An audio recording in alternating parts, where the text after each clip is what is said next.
परिषद बेळगाव आयोजित पहिले ऑनलाइन मराठी साहित्य संमेलन आज या गुगल मीट द्वारे संपन्न होत आहे। या प्रसंगी या संमेलनामध्ये संमेलनाध्यक्ष म्हणून ज्येष्ठ पत्रकार साहित्यिक श्रीराम पचेंद्र सर यांचं मी सीमा बांधवांच्या वतीने सहर्ष स्वागत करतोय। त्याचबरोबर उद्घाटक म्हणून लाभलेले ज्येष्ठ पत्रकार शिवसेना नेते आदरणीय संजयजी राऊत साहेब यांचं सुद्धा मी सीमा बांधवांच्या वतीने सहर्ष स्वागत करतोय। त्याचबरोबर आम्हा सर्वांचे प्रेरणास्थान असणारे ज्येष्ठ साहित्यिक आणि चित्रपट निर्माते अखिल भारतीय मराठी साहित्य परिषदेचे राष्ट्रीय अध्यक्ष शरदजी गोरे सर हे स्वागत अध्यक्ष म्हणून लाभले, तेव्हा त्यांचं सुद्धा मी सीमा बांधवांच्या वतीने स्वागत करतो। याशिवाय विशेष अतिथी म्हणून सन्माननीय कवी अमोल बागुल, सन्माननीय शिवसंत संजयजी मोरे, प्रमुख अतिथी म्हणून सन्माननीय साहित्यिक ज्ञानेश्वर पतंगे आणि अखिल भारतीय मराठी साहित्य परिषदेच्या राष्ट्रीय उपाध्यक्षा शुभांगीताई काळभोर यांचं सुद्धा मनापासून मी स्वागत करतो। याशिवाय बेळगाव शाखेचे जिल्हाध्यक्ष ॲडव्होकेट सुदीप चव्हाण आणि सर्व पदाधिकारी, महिला कार्यकारिणी सर्व सदस्य यांचं सुद्धा मी स्वागत करतो। आणि या ऑनलाइन मराठी पहिलं जे संमेलन होत आहे याचा मला खूप आनंद आहे आणि अभिमानी आहे।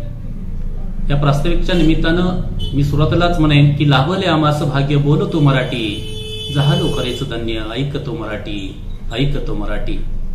साहित्याच्या या दरबारात सीमाभागात साहित्य संमेलन ही एक उत्सव म्हणून संमेलनं भरवली जातात, पण कोरोनाच्या महामारीमुळे संमेलनं ही जी आहेत ही शारदेच्या पूजेमध्ये खंड पडू नयेत म्हणून तंत्रज्ञानाची आज जोड घेऊन सीमा भागातील ही पहिलं ऑनलाईन संमेलन या ठिकाणी सुरू आहे, याचा मला खूप आनंद आहे, अभिमान आहे। सीमा भागात साहित्याची पालखी, साहित्याची मांदियाळी पहिलं राज्यस्तरीय बेळगाव मराठी साहित्य संमेलन 8 मार्च 2020 रोजी ज्येष्ठ साहित्यिक रामदास फुटाणे यांनी संमेलनाध्यक्ष पद भूषवले आहे। या संमेलन घेण्यापाठीमागचा जो प्रयोजन आपलं जे आहे, मुख्य उद्देश जो आहे की या साहित्याच्या ज्ञानयज्ञात सीमा भागातील मराठी भाषा, संस्कृती, अस्मिता यांचं जतन व्हावं, संवर्धन व्हावं, यासाठी हे संमेलन अतिशय गरजेचं आहे। याशिवाय साहित्यिक वारसा लाभलेल्या बेळगावला साहित्यिक गोडी निर्माण व्हावी, यासाठी संमेलन गरजेचं आहे। ज्येष्ठ साहित्यिकांच्या मांदियाळीतून साहित्यिक निर्माण व्हावेत, मराठी भाषेची वाचन संस्कृती सीमा भागात रुजावी, नवोदित लेखक, कवी यांना हक्काचं व्यासपीठ म्हणून लिहित्या हातांना बळ देता यावं, हा मुख्य उद्देश ठेवून आपण हे पहिलं मराठी ऑनलाईन संमेलन या ठिकाणी आयोजित केलेलं आहे। त्याचबरोबर तसेच बेळगाव सीमा भागात मराठीची गळचिपी होत आहे। शासनाकडून या ठिकाणी दंडुकेशाही सुरू आहे, कानडी भाषेचा वरवंटा फिरवला जातो आहे, त्यामुळे आपली भाषा, संस्कृती कुठेतरी दाबण्याचा प्रयत्न किंवा ही मुस्कटदाबी या ठिकाणी होतीये।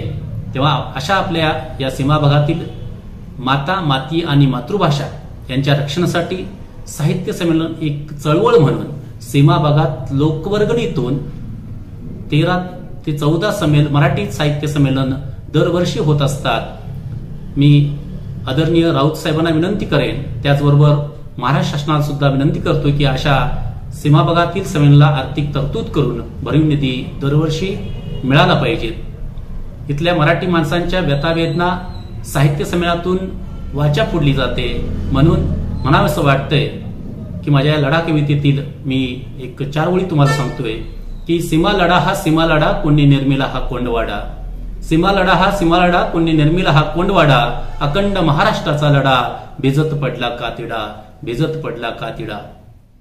जरी गाठली 65 तरी जाणार नाही तडे, जरी गाठली 65 तरी जाणार नाही तडे, भगव्याच्या रक्षणासाठी मावळ्याला पिढी का पडे, मावळ्याला पिढी का पडे, अशी अवस्था या सीमा भागामध्ये आहे। त्याचबरोबर इथली जी मराठी जी आहे, मी मराठी, बेळगाव मराठी, चळवळ मराठी, शाळा मराठी, संस्कार मराठी, नातं मराठी, मन मराठी असं असताना सुद्धा हा सीमाभाग, या सीमा भागामध्ये ही गळचिपी ही सातत्यानं होत असते।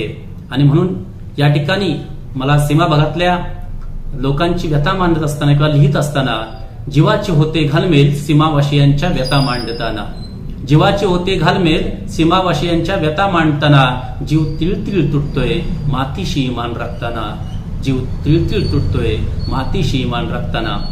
तंत्रज्ञानाची जोड घेऊन हे ऑनलाईन संमेलनाची उंची ज्येष्ठ पत्रकार, साहित्यिक श्रीराम पचेंद्र सर, ज्यांना सीमा भागाची तळमळ आहे, आस्था आहे, ते आदरणीय संजयजी राऊत यांच्यामुळे या संमेलनाची नक्कीच उंची गाठेल।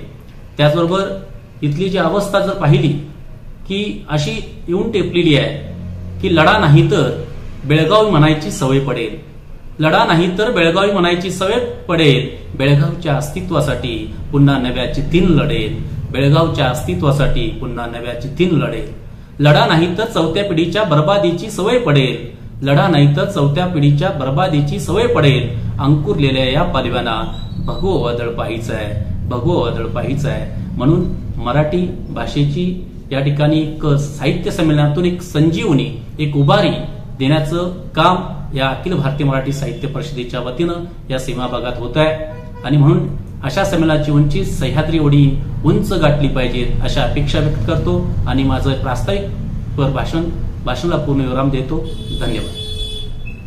अखिल भारतीय मराठी साहित्य परिषद आयोजित दुसऱ्या अखिल भारतीय बेळगाव मराठी साहित्य संमेलनाचे सन्मान्य अध्यक्ष ज्येष्ठ साहित्यिक श्रीराम पचेंद्रे सर, या संमेलनाचे उद्घाटक खासदार सन्माननीय संजयजी राऊत सर, साहित्य परिषदे कर्नाटक राज्याचे अध्यक्ष रवींद्रजी पाटील सर, साहित्य परिषदेच्या राष्ट्रीय उपाध्यक्षा शुभांगीताई काळभोर, राष्ट्रीय विश्वस्त ज्ञानेश्वरजी पतंगे, प्रमुख अतिथी म्हणून उपस्थित असलेले डॉक्टर अमोल बागुल शिवसंत आणि आमच्या बेळगाव जिल्ह्याचे अध्यक्ष ॲडव्होकेट चव्हाणजी आणि सर्वच पदाधिकारी।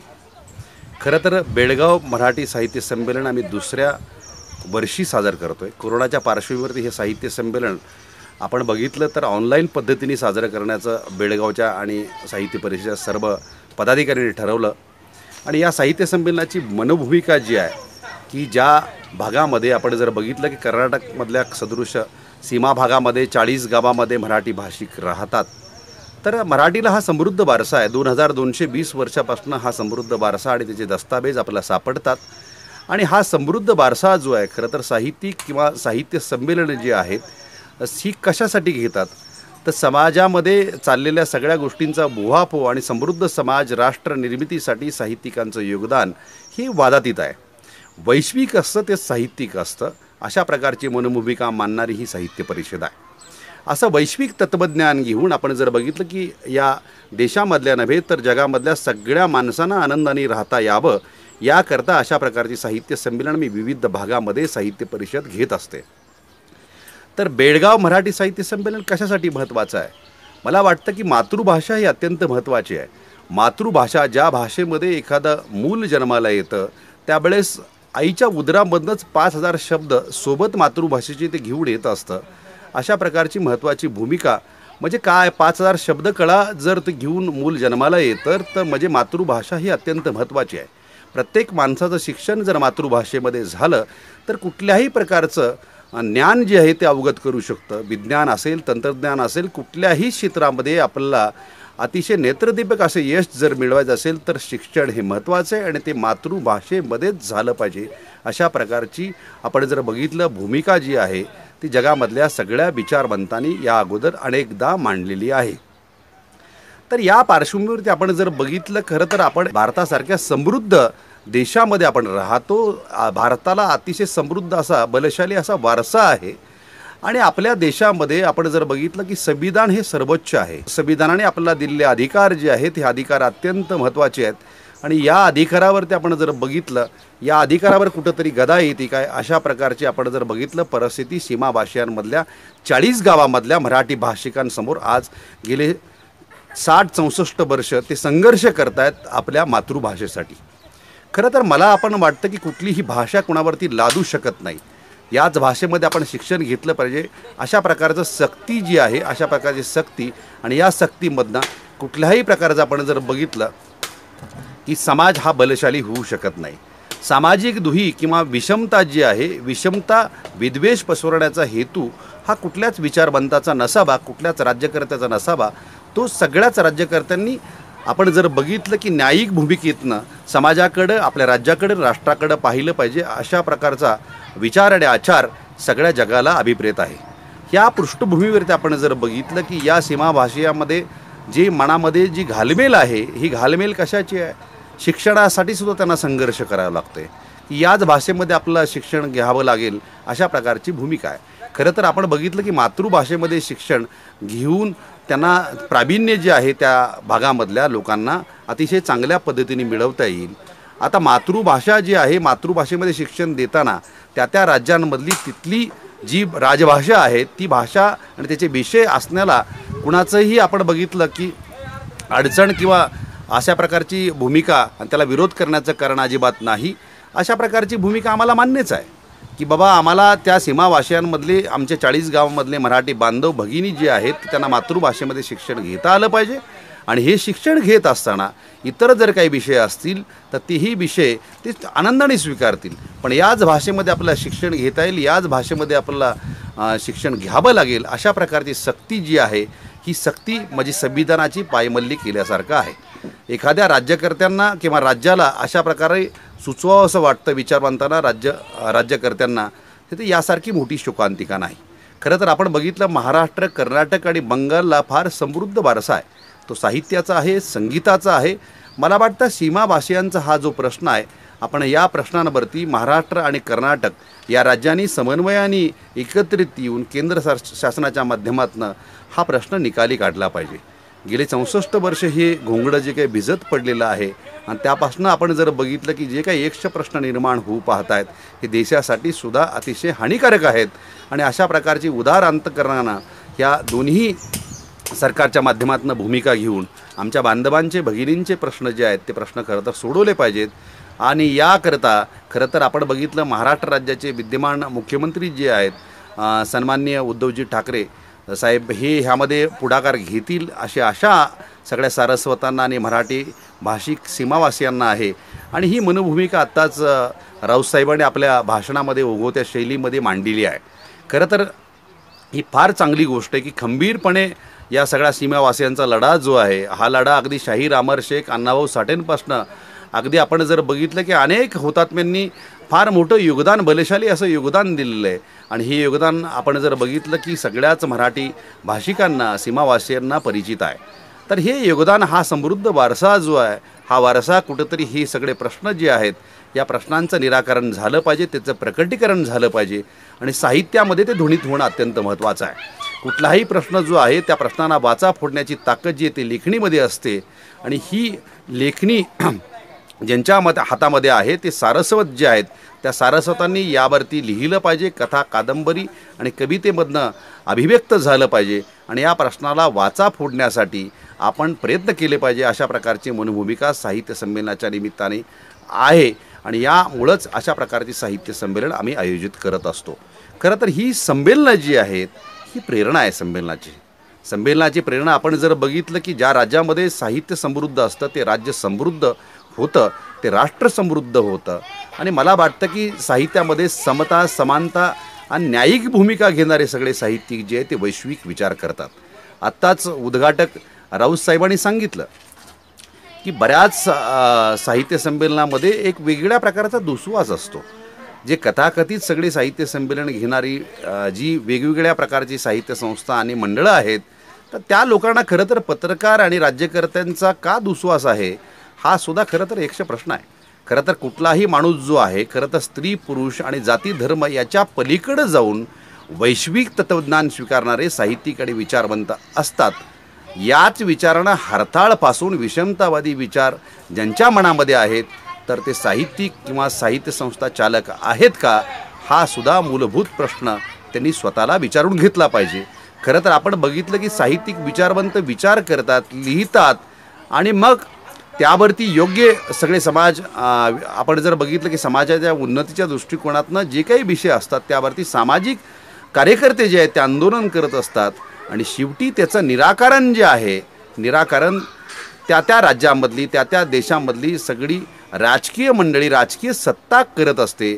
त्यामुळे मला असं वाटतं की कुणालाही अस्पृश्य म्हणण्याचं कारण नाही, साहित्यामध्ये अस्पृश्यता नसतेच आणि ज्या साहित्य संमेलनामध्ये किंवा साहित्य मंडळामध्ये साहित्य परिषदेमध्ये अशा प्रकारचे विचार असतात ते विषमतावादी आहे ही वेगळी सांगण्याची आवश्यकता नाही आणि विषमतावादी हे जे आहे ते विध्वंसांकडे घेऊन जाते। मला वाटतं की माणसाच्या मनामध्ये विध्वंस पसरवणं हा काही साहित्याचा हेतू असू शकत नाही। माणसाला जोडून आपण जर बघितलं राज्याची देशाची उन्नती नव्हे तर जगाची उन्नती कशा प्रकारे होईल आणि स्त्री पुरुष ही जी ते एका समान पातळीवरती कशी येतील याकरती अव्याहतपणे साहित्यिक आणि विचारवंतांनी प्रयत्न करणं अत्यंत गरजेचं आहे आणि मला वाटतं या पृष्ठभूमीवरती अशा प्रकारची साहित्य संमेलनं ही अत्यंत महत्त्वाची आहेत। आता कोरोना सदृश्य परिस्थिती सगळ्या देशामध्ये आहे आणि या सदृश्य परिस्थितीमध्ये या साहित्य संमेलनामध्ये कुठेही खंड पडू नये म्हणून आपण जर बघितलं की ऑनलाईन पद्धतीने अशा प्रकारचे साहित्य संमेलन आम्ही यावर्षी आयोजित करतो आहे। खरं तर विचारवंतांनी विचार आणि त्याबरोबर आचारसुद्धा असले पाहिजेत अशा प्रकारची आमची भूमिका आहे। संत तुकोबाराय म्हणाले होते की शुद्ध बीजापोटी फळे रसाळ गोमटी। शुद्ध विचार जो आहे तो विचारवंतांकडे असतोच आणि त्या शुद्ध विचाराबरोबर आचारसुद्धा अत्यंत महत्त्वाचा आहे आणि हा आचार जर साहित्यिकांना विचारवंतांमध्ये अंगीकारला किंवा आचरणात आणला तर मला वाटतं त्याचं अनुकरण समाजामधले इतर लोकसुद्धा करू शकतील। म्हणून ह्या कोरोनाच्या पार्श्वभूमीवरती विद्यमान राज्य सरकार असेल केंद्र शासनाने निर्बंध जे दिलेले आहेत ते काटेकोरपणे पाळण्याचं साहित्य परिषदेने आणि आमच्या साहित्यिक सगळ्या पदाधिकाऱ्यांनी ठरवलेलं आहे। शेवटी आपण खरं तर बघितलं या पार्श्वभूमीवरती खरं तर आपण समाजाला आणि राज्याला किंवा देशाला आपण एक काहीतरी आपलं योगदान दिलं पाहिजे आणि अशा प्रकारच्या सगळ्या प्रबोधनाच्या चळवळी ज्या आहेत, साहित्य संमेलनं जे आहेत, ऑनलाईन पद्धतीने सुद्धा आपल्याला घेता येऊ शकतात. ज्यावेळेस सर्वसामान्य परिस्थिती होईल त्यावेळेस आपल्याला पुन्हा एकदा पूर्वीसारखी साहित्य संमेलनं घेता येतील. आणि या साहित्य संमेलनाच्या निमित्तानं मला वाटतं की सीमाभाषयांचा आवाज जो आहे तो बुलंद करण्याचं काम ही साहित्य संमेलनाच्या निमित्तानं होतं आहे. ही अभिनंदनीय गोष्ट आहे. आणि या साहित्य संमेलनाच्या निमित्ताने अव्याहतपणे कार्य करणारे माझ्या साहित्य परिषदेचे सर्वच पदाधिकारी, की ज्यामध्ये कर्नाटक राज्याचे आमच्या साहित्य परिषदेचे अध्यक्ष माननीय रवींद्रजी पाटील सर आणि त्यांच्या सर्वच चमूचं मी मनापासून या ठिकाणी अभिनंदन करतो आणि त्यांना शुभेच्छासुद्धा देतो. या साहित्य संमेलनाच्या निमित्तानं आपण चालू केलेला हा साहित्याचा सगळा जागर जो आहे, हा जागर यामधनं समाज जागृती होईल. त्याचबरोबरीने आपला समाज जागृती झाल्यानंतर ही आपल्या मनामधले सीमाभाषिकांचे असतील, सीमावासियांचे सगळे जे प्रश्न आहेत ते निकालात काढण्यासाठी आपण सर्वजण प्रयत्न करूयात. आत्ताच मगाशी उद्घाटक राऊत साहेबांनी सांगितलं की या प्रश्नांसाठी जी सर्वार्थाने जी काही शासनाच्या माध्यमातून मदत लागेल असा शब्दसुद्धा राऊत साहेबांनी दिलेला आहे. त्यांना मनापासून या सारस्वतांच्या वतीने, त्याच साहित्य परिषदेच्या वतीने आणि सीमावासियांच्या वतीने मनापासून त्यांचे आभार व्यक्त करतो. आणि आम्ही आशा करतो की महाराष्ट्र राज्यामधले विद्यमान मुख्यमंत्री महोदय उद्धवजी ठाकरे साहेब या प्रश्नांमध्ये लक्ष घालतील आणि हे प्रश्न सीमावासियांचे सोडवण्यासाठी ते आपलं मोठं योगदान देतील अशी खात्री वाटते. या साहित्य संमेलनाच्या निमित्तानं जे सर्वच मान्यवर आले त्या मान्यवरांचं पुन्हा स्वागताध्यक्ष या नात्याने मी मनापासून पुन्हा स्वागत करतो आणि या साहित्य संमेलनाचं संयोजन केलं त्या सर्वच पदाधिकाऱ्यांचे आभार मानतो आणि या ठिकाणी थांबतो. जय जिजाऊ, जय शिवराय. पाहत राहायचं, बोलत राहायचं. यातून कधीतरी एखादी साहित्यिक कृती निर्माण होते. हे जरी खरं असेल तरी या बेळगावच्या मातीत, बेळगाव कोल्हापूर असेल, अनेक मोठे लेखक साहित्यिक निर्माण होते. फार मोठी परंपरा. मागे मी ज्या बेळगावला आलो होतो त्या बेळगावच्या वाचनालयात गेलो होतो. हे फार जुनं वाचन मंदिर आहे. त्याची अवस्था फार तशी चांगली नाही. त्यानंतर महाराष्ट्राच्या मुख्यमंत्र्याने आम्ही सांगितलं सध्याच्या बेळगावच्या शाळा तरी आपण टिकवायला पाहिजे. बेळगावची वाचनालय जी आहेत त्याला थोडं दर्जा दिला ती वाचनालय टिकवली पाहिजे. कारण आजही बेळगावच्या लोकांमध्ये मराठी वाचनाची रुची कायम आहे. जी मराठी जनता बेळगावची आजही मराठीसाठी लाठ्या काठ्या संघर्ष करायला तयार आहे. मला दुर्लक्ष चालणार नाही. आणि बेळगावचा लढा हा जो मराठी अस्मितेचा लढा आहे असं आपण एक लक्षात घ्या. महाराष्ट्रातील लोक आपण फार सुखी आहोत. पण जो भाग गेले 65-70 वर्षांपासून महाराष्ट्र ही आमची आई आहे, मराठी आमची आई आहे म्हणून आम्हाला महाराष्ट्राच्या कुशीत घ्या असं सांगतोय, आक्रोश करतोय. आणि त्यासाठी तिकडलं सरकार जे हिंदुस्थानमधलं सरकार आहे ते त्यांच्यावर अत्याचार करतं. तरुण मुलांना तुरुंगात टाकतात, मोठे गुन्हे दाखल करतात, शाळा बंद पडतात. बेळगावची महानगरपालिका जी मराठी माणसांच्या हातामध्ये आहे ते आपल्या हातात राहू नये म्हणून गुरुशाही करते. अशा बेळगावमधल्या प्रत्येक मराठी अस्मितेच्या कार्यक्रमाला पाठबळ देणं हे महाराष्ट्रातल्या प्रत्येक माणसाचं कर्तव्य कुठं कोणी असेल.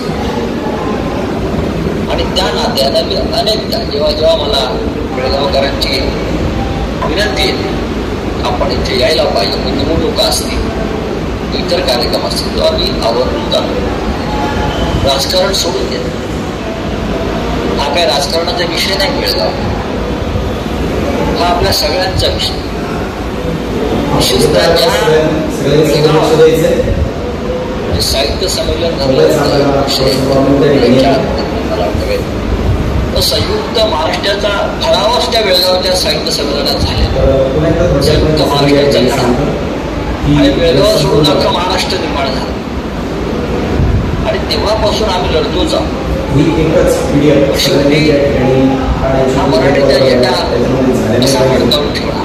मला असं वाटतं की आपल्यासारखे या क्षेत्रातले चळवळीतले कार्यकर्ते आहेत, ते ज्या प्रकारचे कार्यकर्ते मराठीच्या वाढीसाठी, मराठीची कोणी कायम राहावी यासाठी ही साहित्य संमेलन, ही नाट्य संमेलन, अशा प्रकारचे सोहळे हे बेळगावमध्ये मराठी माणसाला आणि मराठी भाषेला अमरत्व प्राप्त ते आपण करतात.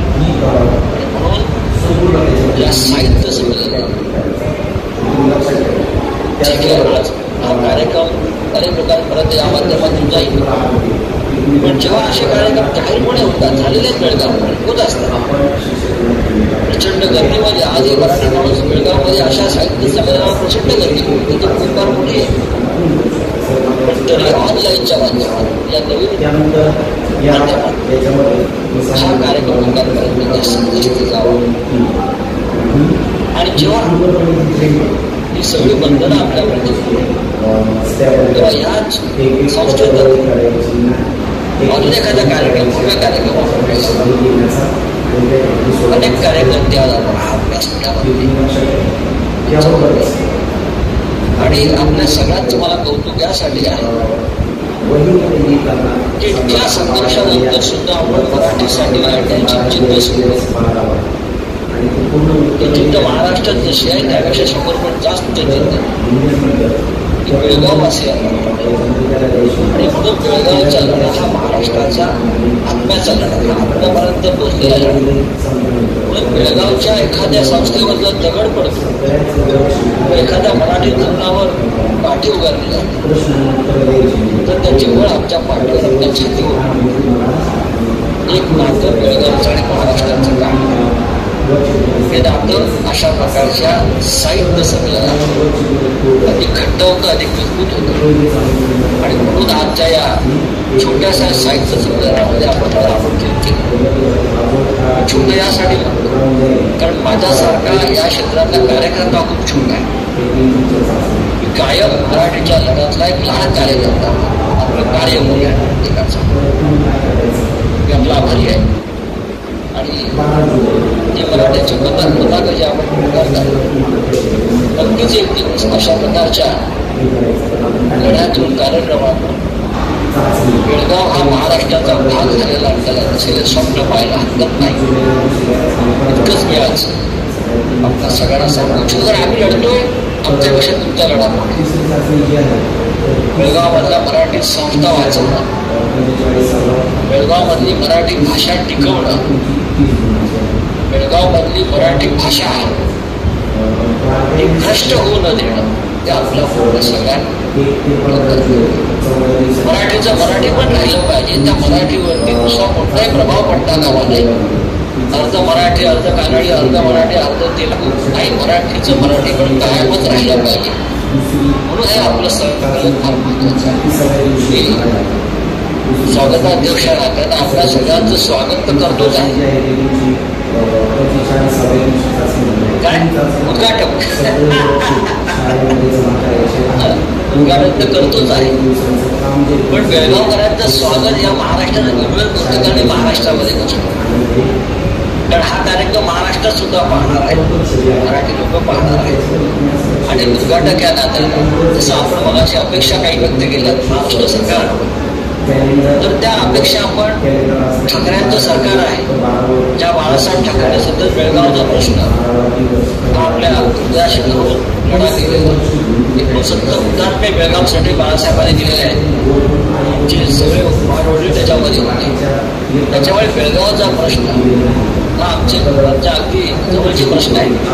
कधी आपण या साहित्य, मराठी भाषा, कला, संस्कृती या संदर्भात ते प्रश्नामध्ये जे आमचं सरकार इकडनं सोडू शकत असेल, नक्कीच उद्धव ठाकरे राज्याचे मुख्यमंत्री यांच्या वतीने आपल्याला शब्द देऊन ते आपले प्रश्न आम्ही सोडू. आणि आम्हाला आवड आहे, आनंद आहे बेळगावकरांचे प्रश्न सोडवण्यामध्ये, हे आपलं आमचे प्रश्न मानतो. आणि या संमेलनाचं उद्घाटन आपण माझ्या हस्ते करतात, आपला आभारी आहे. आणि या संमेलनाचं उद्घाटन झालं असं मी जाहीर करतो. धन्यवाद. जय हिंद, जय महाराष्ट्र. धन्यवाद सर. मराठी पण लिखवण्यासाठी आणि तेही कर्नाटकमधील बेळगाव अशा ठिकाणी मराठी आलं असून सुद्धा आम्हाला काही कारणास्तव लागत आहे. आणि आमच्या मराठी भाषेच्या आणि मराठी आचार विचार संस्कृतीच्या मागे आपण ठामपणे राहण्याची ग्वाही जी आता शिवसेनेच्या वतीने, त्याबद्दल आम्ही समस्त बेळगाव मराठी भाषिकांच्या वतीने मनपूर्वक आपले आभार मानतो. नमस्कार. अखिल भारतीय मराठी साहित्य परिषदेच्या निमित्ताने आज आम्ही बेळगाव येथे दुसरं साहित्य संमेलन आयोजित केलेलं आहे.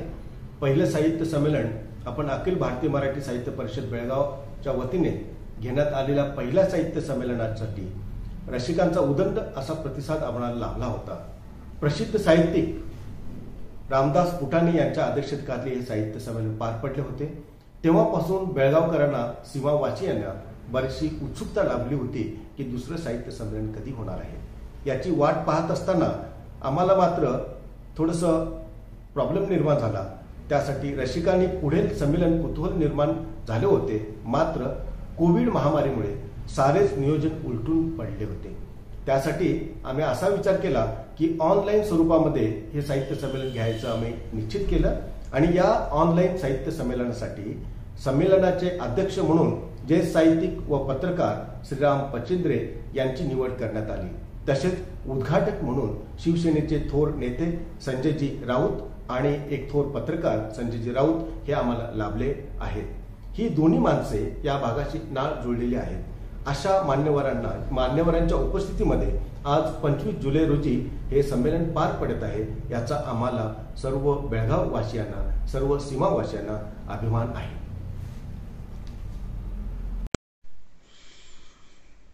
नमस्कार.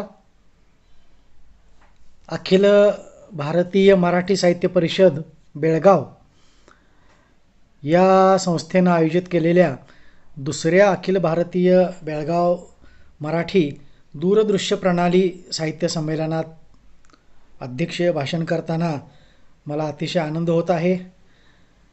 या संमेलनाचे उद्घाटक, खासदार, ज्येष्ठ संपादक, शिवसेनेचे नेते, लेखक, वक्ते माननीय संजयजी राऊत, अखिल भारतीय मराठी साहित्य परिषदेचे राष्ट्रीय कार्याध्यक्ष, प्रसिद्ध लेखक, चित्रपट निर्माते शरदजी गोरे, विशेष पाहुणे असलेले कवी अमोल बागुल, संजयजी मोरे, परिषदेच्या राष्ट्रीय उपाध्यक्षा शुभांगीताई काळभोर, प्रमुख पाहुणे ज्ञानेश्वर पतंगे, सीमा कवी रवींद्र पाटील, संयोजक ॲडव्होकेट सुधीर चव्हाण, परिषदेचे उपाध्यक्ष D.B. पाटील, साहित्य परिषदेचे इतर पदाधिकारी, साहित्य परिषदेचे कार्यकर्ते आणि सीमा भागातील माझ्या सर्व बंधू भगिनींनो, आज या संमेलनाच्या अध्यक्षपदी संयोजकांनी माझी निवड केल्याबद्दल मी त्यांचा मनापासून ऋणी आहे. मित्रांनो, सीमा भाग हा गेल्या अनेक वर्षापासून हा पिचत पडलेला आहे. तिथल्या मराठी भाषिकांची सातत्याने गळचेपी होत आहे. मराठी भाषिकांना आपल्या न्याय्य हक्कापासून वंचित ठेवण्यात येत आहे. ही अतिशय दुःखाची, खेदाची, संतापाची अशी बाब आहे. या सीमा भागामध्ये 80% लोक मराठी आहेत. 80% जनता मराठी बोलते, मराठी जाणते. आणि या जनतेवर कर्नाटक सरकारकडून, कन्नडिगांच्याकडून, कर्नाटक प्रशासनाकडून, कर्नाटक पोलिसांकडून सातत्यानं अन्याय होत आलेला आहे, गळचेपी होत आलेली आहे त्यांची. आणि त्यासाठी सीमा भागाच्या निकटवर्तीय असलेल्या कोल्हापूरचा एक नागरिक या नात्यानं मला या सर्वांच्याबद्दल सहानुभूती आहे. या सर्वांच्या दुःखात, सर्वांच्या वेदनेत मी पहिल्यापासून सहभागी आहे. मित्र हो, मी काही काळ, 1.5-2 वर्ष बेळगावमध्ये, तरुण भारतमध्ये संपादकीय कामात होतो. त्या ठिकाणी संपादन करत असल्यामुळं संपूर्ण बेळगाव शहरामध्ये आणि आजूबाजूच्या परिसरामध्ये मी वावरत होतो, फिरत होतो. तिथल्या शासन प्रशासन प्रणालीशी, पोलीस यंत्रणेशी माझा संबंध येत होता आणि बेळगावमधल्या सीमा भागातल्या एकूणच मराठी जनतेवर तिथलं प्रशासन आणि पोलीस कसा अन्याय करतं, अत्याचार करतं, हे मी जवळून पाहिलेलं आहे, जवळून अनुभवलेलं आहे. त्यामुळे या वेदना काय असतात याची मला पूर्णपणे जाणीव आहे. आणि आपल्या भारतीय संविधानानं डॉक्टर बाबासाहेब आंबेडकरांनी प्रत्येकाला आपली भाषा निवडण्याचं स्वातंत्र्य दिलेलं आहे. आणि आपलं विज्ञान असं सांगतं की मातृभाषा हीच माणसाची मुख्य भाषा असते आणि मातृभाषेमधून शिक्षण घेणं हे नैसर्गिक असतं. माणूस विचार करताना मातृभाषेत करतो, परभाषेत करत नाही. म्हणजे एखादा मनुष्य जर एकाहून अधिक भाषा शिकत असेल, 10, 12, 15 भाषा शिकत असेल, तरीही त्याची मातृभाषा जी असेल त्याच मातृभाषेमध्ये तो व्यक्त होतो, त्याच मातृभाषेमध्ये तो विचार करतो, त्याची विचारांची प्रक्रिया या मातृभाषेत होत असते. एक गोष्ट सहज आठवली म्हणून आपल्याला सांगतो. अकबराच्या दरबारामध्ये एक महापंडित आला. त्याला जवळजवळ 12-15 भाषा येत असतात आणि तो तिथल्या दरबारातल्या सर्व विद्वानांना आव्हान देतो की हे बघा, मला एवढ्या भाषा येतात आणि ह्या प्रत्येक भाषेमध्ये मी अत्यंत अस्खलित, अतिशय ओघवत्या प्रासादिक भाषेमध्ये बोलू शकतो. तर मी प्रत्येक भाषेमध्ये बोलेन आणि तुमच्यापैकी कुणीही माझी मातृभाषा कोणती हे ओळखून दाखवा. आणि त्याने मग त्याला येत असलेल्या सगळ्या भाषामध्ये वक्तृत्व केलं, त्याच्यामध्ये त्यानं भाष्य केलं, तो बोलला. आणि कुठल्याही दरबारातल्या माणसाला त्याची मातृभाषा ओळखता आली नाही, कारण त्याचं इतर भाषांवर इतकं प्रभुत्व होतं आणि तो त्या ओघवत्या भाषेत बोलत होता की त्यामुळं त्याची मातृभाषा कोणती हे कळणं खूप अवघड झालं होतं. हे आव्हान स्वीकारलं बिरबलानं. बिरबल असं म्हणाला, बादशाह, या पंडिताची मातृभाषा मी ओळखून दाखवतो. आणि पंडिताची ज्या ठिकाणी राहण्याची सोय केलेली होती तिथं तो राहत होता. तिथं अगदी भल्या पहाटे, म्हणजे ज्याला आपण साखर झोप म्हणतो, अशा साखर झोपेमध्ये तो पंडित असताना बिरबल तिथं गेला आणि त्यानं एक पाण्याचा तांब्या त्याच्या तोंडावर ओतला. त्याबरोबर तो खडबडून जागा होत त्याच्या भाषेमध्ये आई ग, अरेच्चा, हे कुणी केलं असं बोलला. तर हे नैसर्गिकपणे बोलला. का बोलला? तर त्याच्या व्यक्त होण्यामध्ये, नैसर्गिकरित्या व्यक्त होण्यामध्ये मातृभाषा येत होती. आणि ज्या निसर्गतः आलेल्या अशा मातृभाषेतून तो बोलला, ती त्याची मातृभाषा हे बिरबलानं सिद्ध करून दाखवलं. मगाशी आमचे मित्र शरद गोरे यांनी सांगितले की मूल जन्माला येतानाच 5000 शब्द घेऊन येत असतं. तर ते मूल जे काही शब्द घेऊन येत असतं ते शब्द त्याच्या मातृभाषेतले असतात. तो ज्या कुशीतून जन्माला आलेला असतो, ज्या मातेच्या उदरामधून तो जन्माला येत असतो, त्या मातेची भाषा घेऊन तो जन्माला येतो. जन्मतःच त्याला जी प्राप्त झालेली भाषा असते त्या भाषेमध्ये तो व्यक्त होत असतो. अशा परिस्थितीमध्ये बेळगाव आणि इतर सीमा भागामध्ये कन्नडची सक्ती करून मराठी भाषकांची त्यांच्या नैसर्गिक न्यायाची गळचेपी करणं हे अतिशय अन्यायकारक आहे. आणि आपल्या या साहित्य संमेलनामधून या अन्यायाविरुद्ध आपण उघडपणे पेटून उठलेलो आहोत. आपण हे बंड करत आहोत. याची जाणीव आपण सरकारला करून द्यायला हवी. वास्तविक ज्या काळामध्ये कर्नाटकामध्ये भाजपचं सरकार होतं, महाराष्ट्रामध्ये भाजपचं सरकार होतं, त्या काळामध्ये दोन्ही सरकारांनी सामोपचारानं, समन्वयानं हा प्रश्न सोडवायला हवा होता, परंतु तसा तो सुटला नाही. आता महाराष्ट्रामध्ये शिवसेनेचे मुख्यमंत्री आहेत. त्यांनी यामध्ये पुढाकार घेऊन केंद्राला सातत्यानं ते विनंती करतायत, तो काय प्रश्न नाही. महाराष्ट्रातर्फे सातत्यानं याच्यासाठी प्रयत्न सुरूच आहेत. परंतु आता थोडा शेवटचा टोला ज्याला म्हणतो, शेवटचा घाव म्हणतो, असा घाव घालून हा प्रश्न कसा सुटेल हे आपल्या सरकारनं पाहायला हवं. त्यासाठी एक भीम टोला ज्याला म्हणतो आपण असा द्यायला हवा असं मला वाटतं. मित्रांनो, या मराठी भाषेतील आपण सर्वजण लेखक आहोत, कवी आहोत, आपण विचार करणारे लोक आहोत, म्हणून साहित्याविषयी आपल्याला थोडंसं चिंतन करण्याची आवश्यकता आहे. आपण सामाजिक समता मानणारे लोक आहोत आणि समाजामध्ये समता प्रस्थापित व्हावी, प्रत्येक मनुष्याला जगण्याचा न्याय्य हक्क प्राप्त व्हावा असं आपल्या प्रत्येकाला वाटत असतं. प्रत्येक माणसाला शिक्षणाचा, नोकरीचा, कमावण्याचा, उत्तम रीतीनं जगण्याचा अधिकार आहे, तो असला पाहिजे असं मानणारे आपण इथं सारेजण जमलेलो आहोत. आणि साहित्य हे समाजाच्या बरोबर असतं, समाजाला घेऊन निर्माण होत असतं, समाजाला उचलून ते वर नेत असतं. आता मी स्वतः संपादक आहे, पत्रकार आहे, आपले उद्घाटक पत्रकार आहेत, संपादक आहेत, लेखक आहेत. तर पत्रकार आणि लेखक यांच्यामध्ये काही नातं असतं का? तर निश्चितच असतं. पत्रकार हा लेखक असतो, लेखकही पत्रकार असू शकतो. फक्त पत्रकार आणि लेखक ह्यांची अभिव्यक्त होण्याची पद्धत वेगळी असते, माध्यमं वेगळी असतात.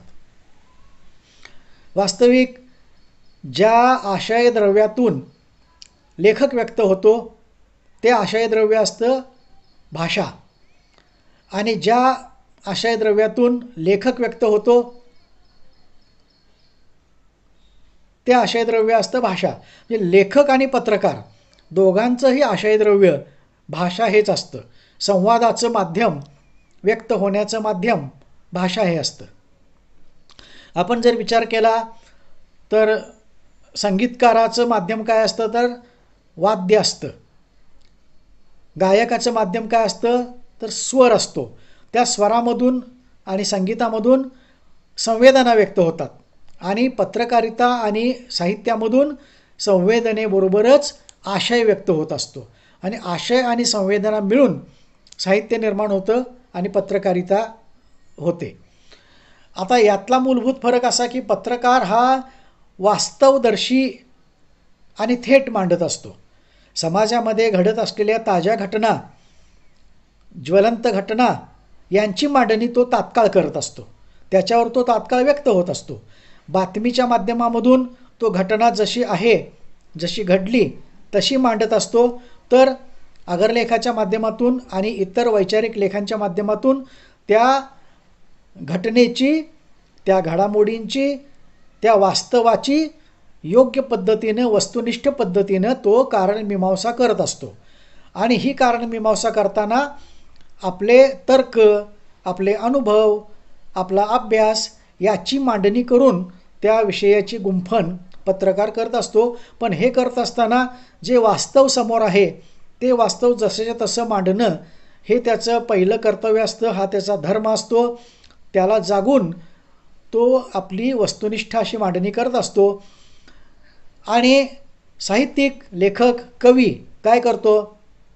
म्हणजे कोणताही असो, कवी असो, कादंबरीकार असो, कथाकार असो, नाटककार असो, एकांकिका लिहिणारा असो, कोणताही ललित लिहिणारा लेखक जो असतो, हा लेखक वास्तवाला एका कलात्मक उंचीवर घेऊन जात असतो.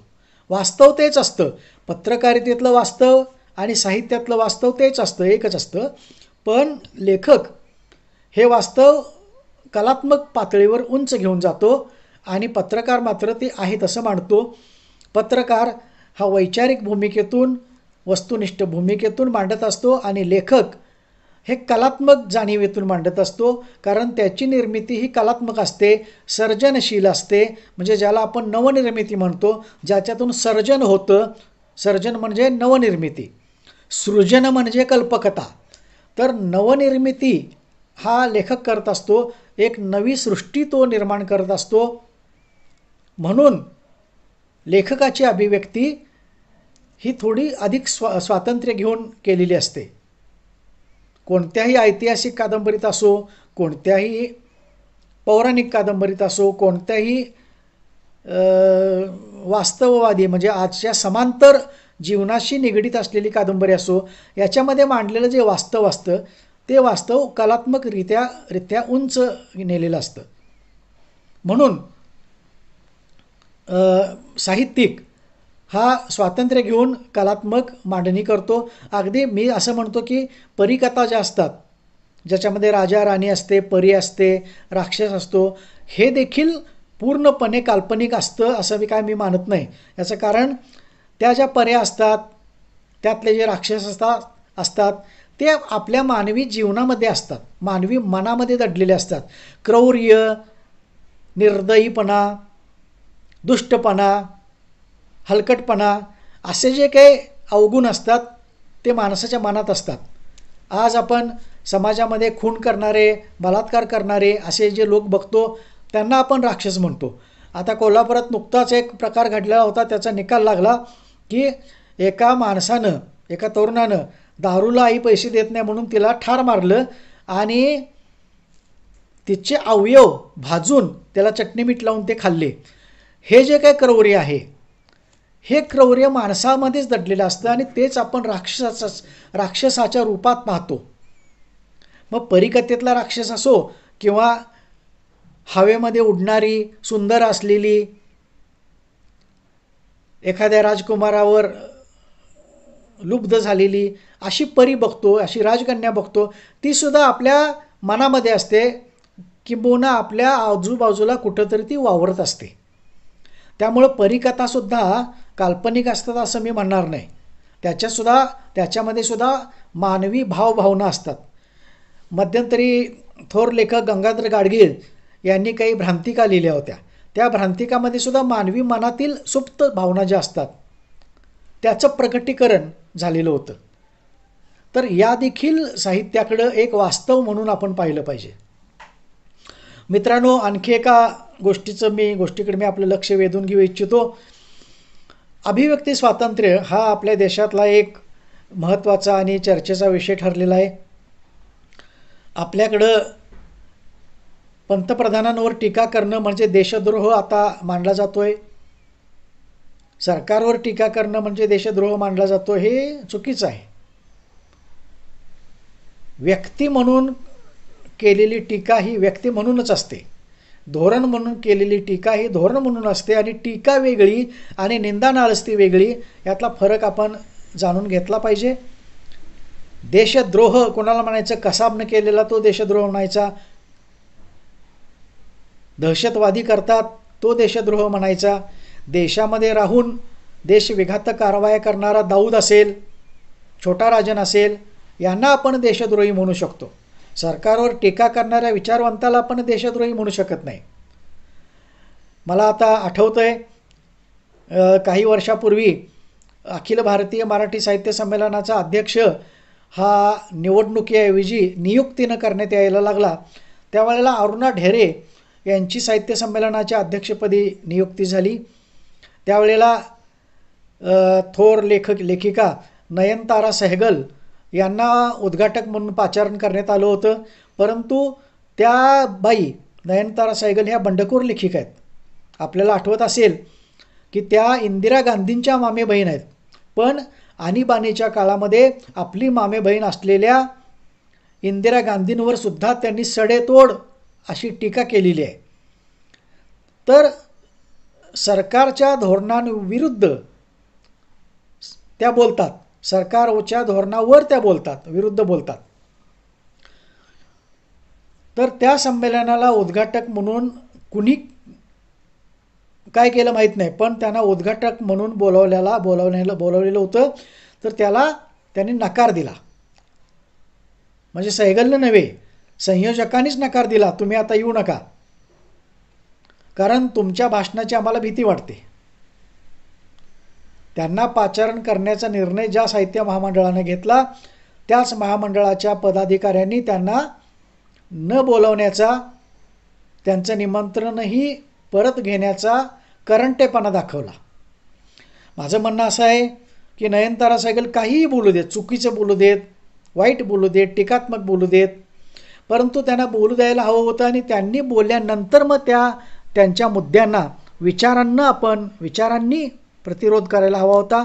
विचारांचा विरोध हा विचारांनी करायला हवा.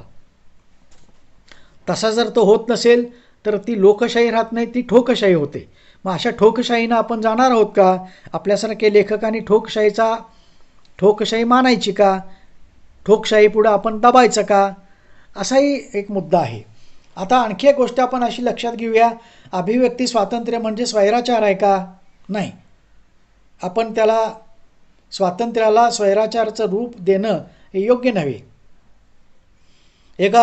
एका थोर चित्रकारावर आपण टीका केली, काही कडव्या लोकांनी त्यांच्यावर बहिष्कार घातला, त्यांना देश सोडून जावं लागलं, हे चुकीचं आहे.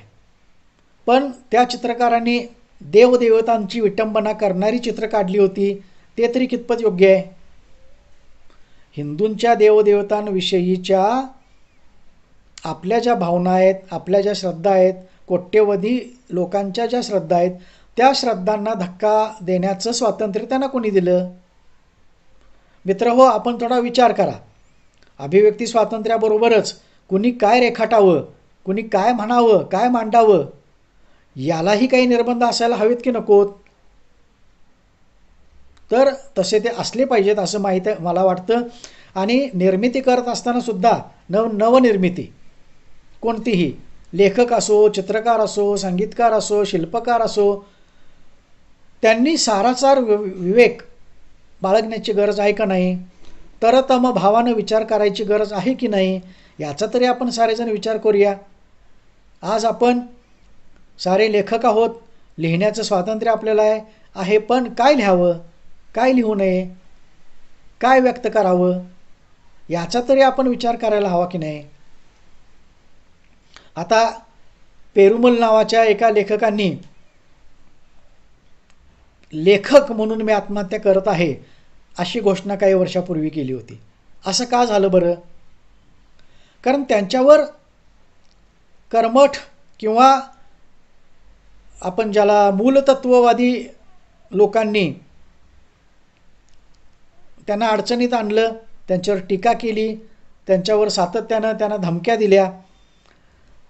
तर त्यांनी जे काही लिहिलं असेल त्याला प्रतिवाद करणारं लेखन आपण केलं पाहिजे, ते खोडून काढणारं लेखन आपण केलं पाहिजे. पण धमक्या देणं, त्यांच्यावर दबाव आणणं, ह्या गोष्टी तितक्याशा योग्य नाहीत असं मला वाटतं. तर लेखकाने लेखक म्हणून आत्महत्या करणं ही गोष्ट आपल्या लोकशाही राष्ट्रामध्ये, म्हणजे जगातली सगळ्यात मोठी आणि सगळ्यात आदर्श लोकशाही असलेल्या आपल्या भारतामध्ये असं होणं हे तितकंसं काही बरोबर आहे असं मला वाटत नाही. त्यामुळं अशा पद्धतीनं आपण लेखकावर किंवा कोणत्याही कलावंतावर धमक्या देण्यासारखा मार्ग अवलंबणं बरोबर नाही. पण लेखकानं सुद्धा आपण काय लिहितो आहोत, चित्रकारानं सुद्धा आपण काय रेखाटतो आहोत याचं भान बाळगायला हवं असं मला वाटतं.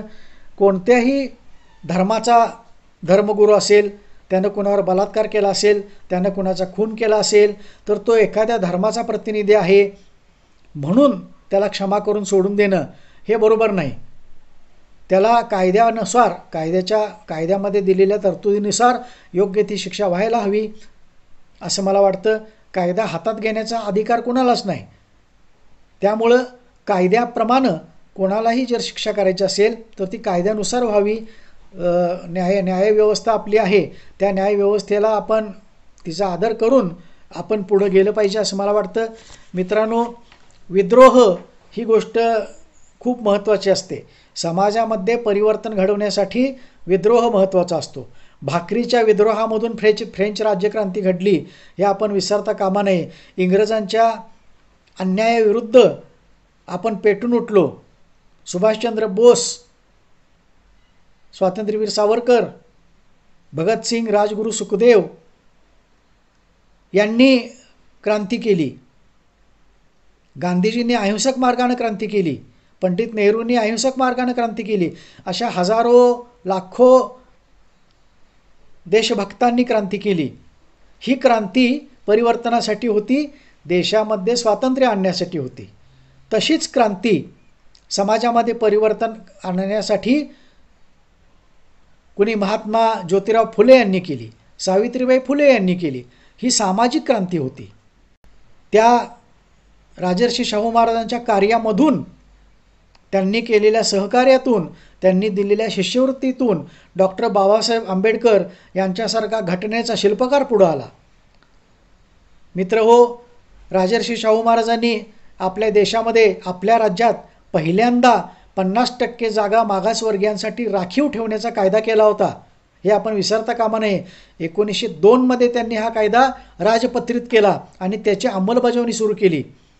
आणि 1920 मध्ये माणगाव, कोल्हापूर जिल्ह्यातल्या माणगावमध्ये शाहू महाराजांनी बाबासाहेब आंबेडकरांना साऱ्या अस्पृश्य लोकांच्या सभेमध्ये हा तुमचा नेता आहे, हा तुमचा नेता आहे, किंबहुना देशाचा नेता आहे, हा देशाला नव्या वाटेनं घेऊन जाईल, हा प्रागतिक आणि पुरोगामी विचाराचा, क्रांतिकारक विचाराचा नेता आहे आणि हा नेताच तुम्हाला पुढे घेऊन जाईल, असं 1920 मध्ये राजर्षी शाहू महाराजांनी सांगितलं. याला म्हणायचं द्रष्टा राजा, याला म्हणायचं आदर्श राजा. तर हे सामाजिक परिवर्तन घडवणारे जे लोक होते, महात्मा फुले असतील, विठ्ठलरामजी शिंदे असतील, राजर्षी शाहू महाराज असतील, गोपाळ गणेश आगरकर असतील, महर्षी कर्वे असतील, ज्यांनी स्त्री शिक्षणाची एक मुहूर्तमेढ रोवली, त्यांचंही कार्य आपण नाकारता कामा नये. सावरकरांनी दिलेला विज्ञानवादी आणि सुधारणावादी विचारही आपण स्वीकारायला हवा. तर एका बाजूला राजकीय स्वातंत्र्य आणि दुसऱ्या बाजूला सामाजिक स्वातंत्र्य हे अतिशय महत्त्वाचं आहे. आणि म्हणून तर आपण आपल्या संयुक्त महाराष्ट्राच्या चळवळीनंतर जी भाषावादाची निर्मिती झाली, त्यातूनच त्यावेळेला आपण बिदर, भालकी, कारवारसह संयुक्त महाराष्ट्र झालाच पाहिजे अशी घोषणा केली होती. आणि जिथं लोकसंख्या, ज्या भाषेतली जो लोकसंख्या जास्त आहे, तिथं तो भाग त्या राज्यामध्ये समाविष्ट केला पाहिजे. हे अगदी निसर्गाच्या तत्वाला धरून आहे. म्हणून तर सीमा भागातला जो मराठी भाग आहे, जिथं मराठी भाषिक जास्त आहेत, तो भाग महाराष्ट्रामध्ये समाविष्ट झाला पाहिजे. हे यामागे जे काही आहे त्याच्यासाठी आपण जोर दिला पाहिजे. मित्रहो, हा विषय मी पुन्हा एकदा आपल्यासमोर आणला. मी बोलत होतो तो सामाजिक विषमतेच्या विरुद्ध लेखकांनी उठलं पाहिजे. आपण सामाजिक समतेची कास धरून पुढं गेलं पाहिजे. म्हणजे काय होतं, मराठी कवितेमध्ये श्रीधर असो, मुक्तेश्वर असो, तिथंपासून आजच्या बेळगावमध्ये लिहिणाऱ्या आजच्या एखाद्या नव्या कवीपर्यंत मराठी कवितेची परंपरा मोठी आहे. ही 2500 वर्षांची मराठी भाषेची परंपरा आहे. मित्र, होय, आपण लक्षात घेतलं पाहिजे. तर जे मराठी भाषिक मराठी बोलतात त्यांना हा न्याय आपण दिला पाहिजे, न्याय मिळायला हवा त्यांना. तर आपण अशा पद्धतीनं व्यक्त झाल्याशिवाय, सर्व लेखकांनी पेटून उठल्याशिवाय ही क्रांती होणार नाही. मगाशी मी विद्रोहाबद्दल बोलत होतो, तर संत तुकारामांनी विद्रोह केला, त्याच्याही पूर्वी संत ज्ञानेश्वरांनी विद्रोह केला, केशवसुतांनी विद्रोह केला, नामदेव ढसाळांनी विद्रोह केला. जो जो कवी लेखक विद्रोह करतो तो नवीन काहीतरी घडवतो. पण एक गोष्ट आपण लक्षात घ्यायला हवी की विद्रोह म्हणजे विध्वंस नव्हे, विद्रोह म्हणजे विघातकता नव्हे, विद्रोह म्हणजे नासधूस नव्हे, मारामाऱ्या नव्हेत, खून नव्हेत. विद्रोह म्हणजे परिवर्तन, विद्रोह म्हणजे विधायक परिवर्तन. विद्रोह असायला हवा, पण विद्रोहाला विवेकाची जोड हवी. जिथं विवेक नाही तो विद्रोह काही कामाचा नसतो. कारण जिथं विवेक असतो तिथं विचार असतो, विचार असतो तिथं संयम असतो, आणि संयमातून निर्माण झालेली विद्रोहाची उभारणी, संयमातून झालेली विद्रोहाची निर्मिती ही काहीतरी सुंदर घडवणारी असते. आणि हे सुंदर घडवणं हे लेखकाचं काम आहे. आपण लेखकांनी समाजामध्ये जी निर्मिती करायची असते, लेखनाची सृजनशील निर्मिती करायची असते, ती समाजाच्या जडणघडणीचा विचार करून करायची असते. साहित्याच्या प्रयोजनामध्ये मनोरंजन हे प्रयोजन आहे, अवश्य आहे, परंतु केवळ मनोरंजन म्हणजे साहित्य नव्हे. साहित्यानं समाजाची जडणघडण करायची असते. साहित्यानं समाजाला विचार द्यायचा असतो. साहित्यानं समाजाला दिशा द्यायची असते. त्यामुळं केवळ चमकदार ओळी, केवळ पटकन काहीतरी सांगणारी चारोळी, वरवरचा रंग, बेगडी सौंदर्य हे साहित्याला उपयोग नाही. साहित्यामध्ये आशय घनता, साहित्यामध्ये तितकीच खोली, तितकीच उंचीही असायला हवी. साहित्य निर्मितीचा जो विद्रोह असतो तो विद्रोह देखील आशयानं संपन्न असला पाहिजे. अभिजात साहित्य हे महत्त्वाचं असतं, पण समांतर साहित्यसुद्धा महत्त्वाचं असतं. समांतर साहित्यात सुद्धा समाजाच्या जडणघडणीचा, समाजाच्या निर्मितीचा विचार केला पाहिजे. प्रत्येक लेखकानं, कवीनं, वक्त्यानं आपण काय बोलतो आहोत, आपण काय लिहितो आहोत याचं भान बाळगूनच आपण व्यक्त झालं पाहिजे. अभिव्यक्त होणं हा लेखक, कवी, वक्त्याचा, विचारवंताचा रास्त, न्याय्य असा अधिकार आहे. परंतु त्यामागं एक विवेकाची भूमिका असली पाहिजे. साप साप म्हणून भुई दोपटण्याचा प्रकार कुणीही करू नये. तर आपण मित्रहो, लेखक म्हणून, साहित्यिक म्हणून, विचारवंत म्हणून एकत्र आलेलो आहोत. आपण एक चांगला विचार घेऊन पुढे जाऊया. नक्कल करणारी कविता, अंधानुकरण करणारी कविता टिकत नाही. वरवर चमकदार दिसणारी कविता टिकत नाही. वरवर चमकदार दिसणारं लेखन टिकत नाही. काळाच्या ओघामध्ये, काळाच्या प्रवाहामध्ये, काळाच्या कसोटीवर जे लेखन टिकतं ते लेखन खरं असतं, ते लेखन सत्य असतं, ते लेखन चिरकाल टिकणारं असतं. यासाठी आपण लिहित असलेला प्रत्येक शब्द तोलून मापून वापरला पाहिजे, तो उपयोगात आणला पाहिजे. त्या शब्दाचा काय उपयोग आहे, त्या शब्दाचा दुरुपयोग काय आहे याचाही विचार आपण केला पाहिजे. आज आपण ह्या सीमा भागामध्ये साहित्य संमेलन घेत आहोत. मला आठवण येते थोर कवयित्री इंदिरा संत यांची, कृबन निकुंब यांची, शंकर रामानी यांची. ह्यांनी या सीमा भागात राहून व्रतस्थपणे मराठी लेखन केलं, उत्तम उत्कृष्ट मराठी लेखन केलं, सर्जनशील मराठी लेखन केलं. आणि ह्या सर्व सीमा भागातल्या कवींना, लेखकांना मला विनम्र अभिवादन करावं असं वाटतं. कारण मला आठवतं आहे, मी आणि कविवर्य सुरेश भट आम्ही बेळगावमध्ये आलेलो असताना इंदिरा संतांची भेट घेतली होती. मी बेळगावमध्ये असताना इंदिरा अक्कांची आणि कृबन निकुंबांची अनेकदा भेट झाली होती. शंकर रामानींची भेट झाली होती. तिथल्या साहित्यिक चळवळीशी माझा जवळचा संबंध आलेला होता. शब्दगंध नावाची एक चळवळ होती. इतर अनेक चळवळी होत्या. त्यातले अनेक मराठी लेखक, कवी माझे मित्र आहेत. त्यांच्याशी आजही माझा संपर्क आहे, संबंध आहे. आणि त्यामुळं ह्या सीमा भागाशी मला जवळीक वाटते, सीमा भागाविषयी मला जवळीक वाटते.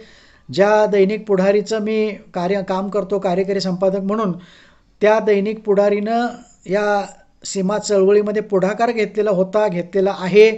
पुढारीची पेपरची टॅक्सी कन्नड गुंडांनी पेटवून दिली होती. हा अलीकडचा इतिहास आहे. तर पत्रकार म्हणून, संपादक म्हणून जिथं अन्याय होतो तिथं आपण धावून गेलं पाहिजे, तिथं आपण पेटून उठलं पाहिजे, त्या अन्यायावर घाव घातला पाहिजे. एवढंच मला आता या ठिकाणी सांगावंसं वाटतं. मित्र हो, या साहित्य संमेलनाच्या अध्यक्षपदी आपण माझी निवड केली. आपण मला सन्मानानं पाचारण केलं. हा सन्मान मी अतिशय नम्रपणानं स्वीकारलेला आहे. आपल्याबरोबर वाटचाल करण्यात मला एक वेगळा आनंद आहे, वेगळी जिद्द आहे, वेगळा विश्वास आहे. आणि याबरोबरच आपण सारेजण पुढं जाऊया. लाभले आम्हास भाग्य बोलतो मराठी, जाहलो खरेच धन्य ऐकतो मराठी, धर्म जात पंथ एक जाणतो मराठी, एवढ्या जगात माय मानतो मराठी, असं कविवर्य सुरेश भट म्हणून गेलेले आहेत.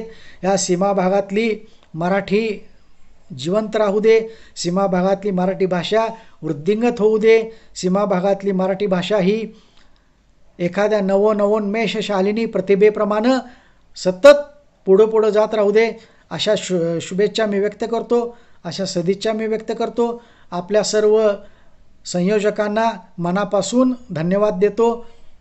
हे माझं भाषण आपण ऐकून घेतलं त्याबद्दल आपल्या सर्वांचा मी मनपूर्वक आभारी आहे. धन्यवाद. जय हिंद, जय महाराष्ट्र, जय जिजाऊ, जय शिवराय, जय ताराराणी आणि जय शाहूराय. धन्यवाद. नमस्कार, मी डॉक्टर अमोल बाकुल, कवी, लेखक, साहित्यिक म्हणून महाराष्ट्रामध्ये महाराष्ट्राच्या बाहेर काम करत असताना अखिल भारतीय मराठी साहित्य परिषदेने खूप मोठा असा प्लॅटफॉर्म, खूप मोठा असं व्यासपीठ माझ्यासह असंख्य वंचित लेखक साहित्यिक यांना उपलब्ध करून दिलेला आहे.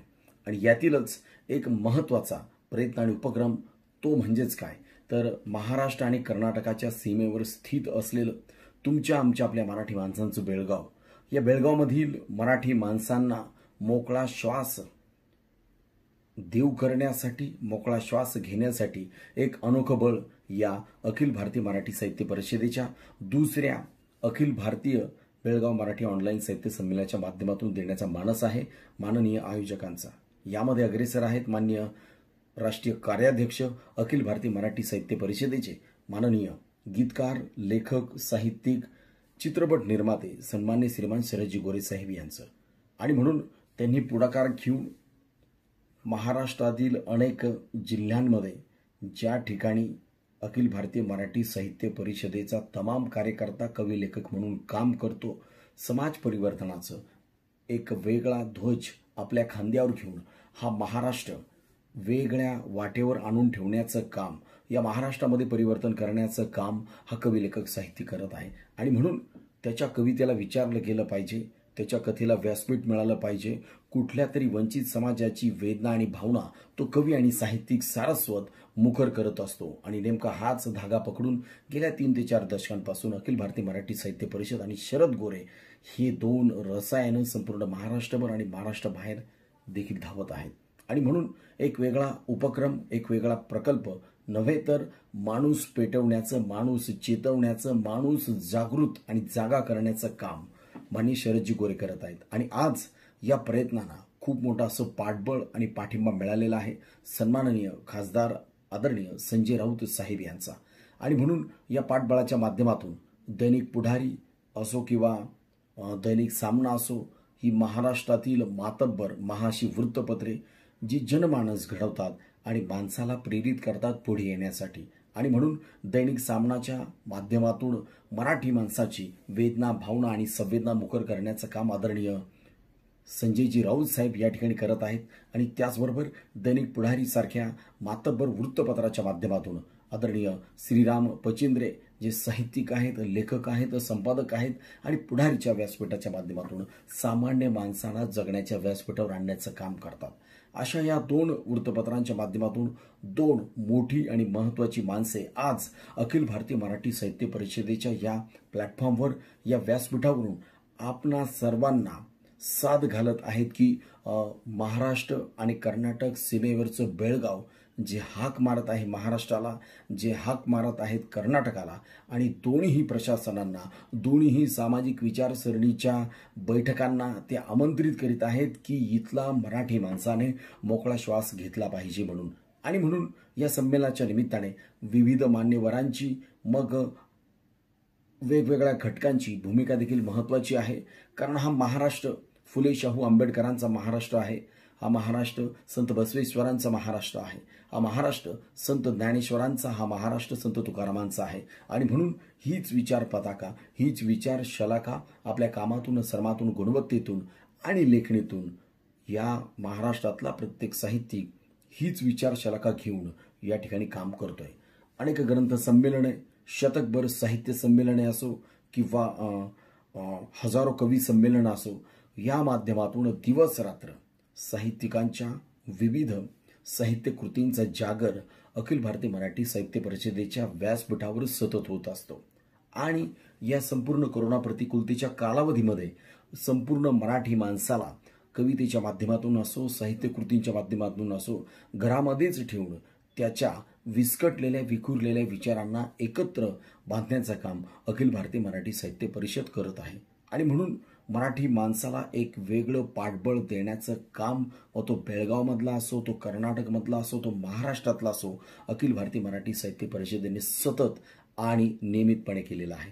हा एक वेगळा असा ऊर्जादायी प्रकल्प किंवा उपक्रम आहे अखिल भारतीय मराठी साहित्य परिषदेचा, की ज्या योगे बेळगाव स्थित मराठी माणसाला जगण्याचं एक नवं आणि आगळं असं मराठी व्यासपीठ मिळावं. आणि हाच माणूस आहे आजच्या सोहळ्यातील सन्माननीय उद्घाटक असलेले संजयजी राऊत साहेब.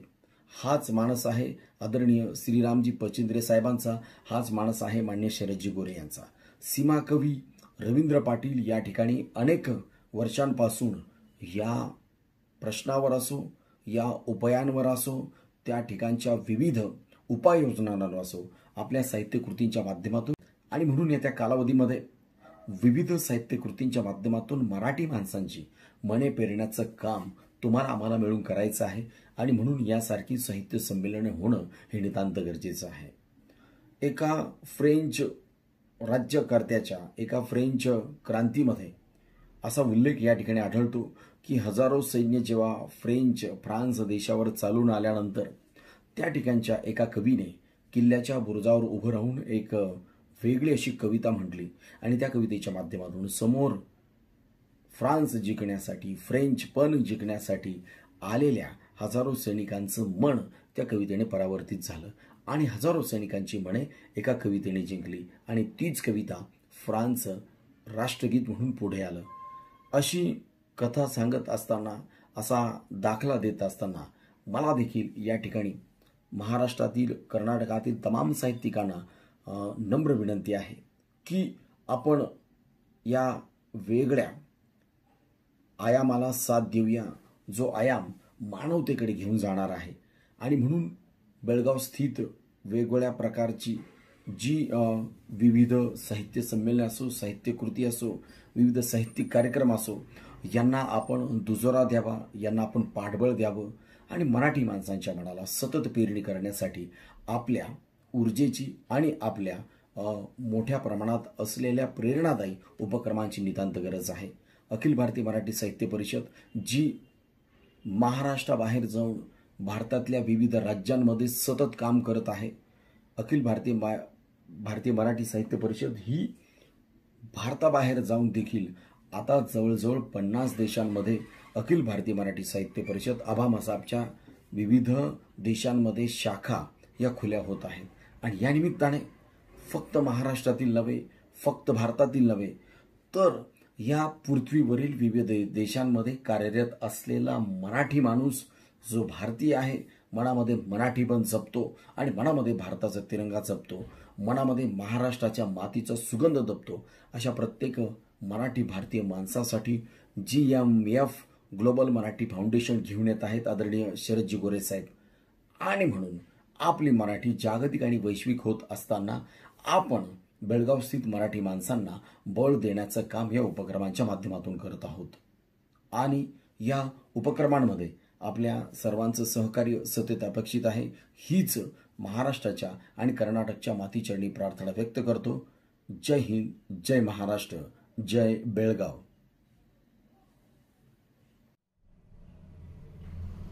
छत्रपती शिवाजी महाराजांच्या चरणी मानाचा मुजरा, मानाचा मुजरा. जय जिजाऊ, जय शिवराय. दुसऱ्या साहित्य संमेलनाला उपस्थित असलेल्या सर्व मान्यवरांना वंदन, रसिक श्रोत्यांना प्रणाम. अखिल भारतीय मराठी साहित्य परिषद शाखा बेळगाव यांचे मी अभिनंदन करतो, कौतुक करतो, शुभेच्छाही देतो. कारण करोना महामारी काळामध्ये साहित्य संमेलन घेण्यासाठी अनेक अडचणी होत्या. पण 21वे शतक हे तंत्रज्ञानाचं शतक आहे आणि या तंत्रज्ञानाचा वापर करून अखिल भारतीय मराठी साहित्य परिषद शाखा बेळगाव यांनी ऑनलाईन साहित्य संमेलन आज रोजी घेत आहेत. आयोजक, संयोजक आणि प्रायोजक यांचे मी शिवमय अभिनंदन करतो. मराठी भाषेची गौरवशाली परंपरा आहे. मराठी साहित्य, मराठी भाषा ही पुरातन आहे. ज्ञानेश्वर महाराजांपासून भाषेच्या विकासाला सुरुवात झाली. संत तुकाराम, संत नामदेव आणि इतर संत मंडळींनी मराठी भाषेचा प्रचार आणि प्रसार केला. छत्रपती शिवाजी महाराजांनी मराठी भाषेला राजाश्रय दिला. मराठी भाषेच्या शुद्धीकरणासाठी मराठी भाषा कोशची निर्मिती केली आणि मराठीतून स्वराज्याचा राज्यकारभार चालवला. स्वराज्याचं पुढे साम्राज्यात रूपांतर झालं.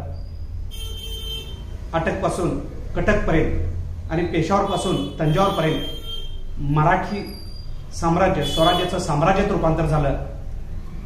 त्यावेळेला संपूर्ण देशामध्ये राज्यकारभार हा मराठीमध्ये चालत होता. मराठी भाषा ही देशावर राज्य केलेली भाषा आहे आणि अशा भाषा आहे आणि माझी मातृभाषा मराठी आहे याचा मला अभिमान वाटतो. मराठी भाषा ही कार्यालयीन भाषा व्हायला पाहिजे. मराठी भाषा ही कामकाजाची भाषा व्हायला पाहिजे. मराठी ज्ञानाची भाषा व्हायला पाहिजे आणि मराठी भाषा ही तंत्रज्ञानाची भाषा व्हायला पाहिजे आणि या तंत्रज्ञानामुळे मराठी भाषा जगभर गेली पाहिजे. आजच्या साहित्य संमेलनाचं औचित्य साधून मी सर्व मराठी भाषिकांना एक शिवसंदेश देऊ इच्छितो. आपला प्रत्येक मराठी माणूस गुणवंत व्हायला पाहिजे, बलवंत व्हायला पाहिजे, कर्तृत्ववंत व्हायला पाहिजे आणि कीर्तिवंत व्हायला पाहिजे आणि मराठी माणसाची चौफेर प्रगती व्हायला पाहिजे आणि असे केल्यानेच मराठी पाऊल पडते पुढे म्हणणं योग्य ठरेल. आज मला या साहित्य परिषदेला मान्यवर म्हणून बोलवून आमंत्रण देऊन माझा जो मान सन्मान केला त्याबद्दल बेळगाव साहित्य संमेलन, बेळगाव मराठी साहित्य परिषदेचे मी आभार व्यक्त करतो. धन्यवाद. जय शिवराय. अखिल भारतीय मराठी साहित्य परिषद बेळगाव यांच्या वतीनं आम्ही पहिल्यांदा सीमा भागामध्ये हे ऑनलाईन मराठी साहित्य संमेलन भरवलं गेलं आणि या संमेलनासाठी संमेलनाध्यक्ष म्हणून ज्येष्ठ पत्रकार व साहित्यिक श्रीराम पच्छिंद्र सर आम्हाला लाभले. त्याबद्दल त्यांचा मी परिषदेच्या वतीनं आभार व्यक्त करतो.